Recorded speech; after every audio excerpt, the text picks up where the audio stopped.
ঘূর্ণিঝড় রেমালের কেন্দ্র বাংলাদেশের উপকূল অতিক্রম শেষ করেছে।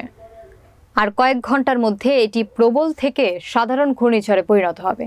এরপর এটি নিম্নচাপে পরিণত হবে। ঘূর্ণিঝড়টির পুরো প্রভাব শেষ হতে আরও 5 থেকে 6 ঘন্টা লাগতে পারে বলে জানিয়েছেন আবহাওয়া অধিদপ্তর। পটুয়াখালী জেলা প্রতিনিধি শাকুর মাহমুদের প্রতিবেদনে থাকছে বিস্তারিত। বঙ্গোপসাগরে সৃষ্ট ঘূর্ণিঝড়টি ২৬ মে রবিবার রাত ৮টার দিকে বাংলাদেশের উপকূলে আঘাত হানে। এরপর উপকূল থেকে শুরু করে সারা দেশে বৃষ্টি শুরু হয়।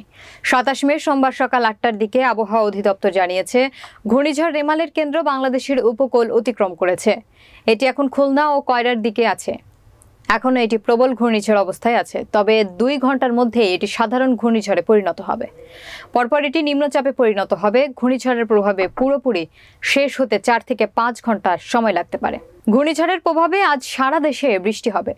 ২৬ মে রবিবার রাত ৮টার দিকে ঘূর্ণিঝড়টির কেন্দ্র মংলার দক্ষিণ পশ্চিম দিক দিয়ে পশ্চিমবঙ্গ উপকূল ও বাংলাদেশের পটুয়াখালীর খেপুপাড়া উপকূল অতিক্রম শুরু করে। এই ঘূর্ণিঝড়ের প্রভাবে পটুয়াখালীর রাঙ্গাবালী, চালিতা, বুনিয়া, বড় বাইশ দিয়া, চর মন্তাজ সহ বিভিন্ন এলাকায় ঝড়ের তাণ্ডবে পানিতে প্লাবিত হয়েছে।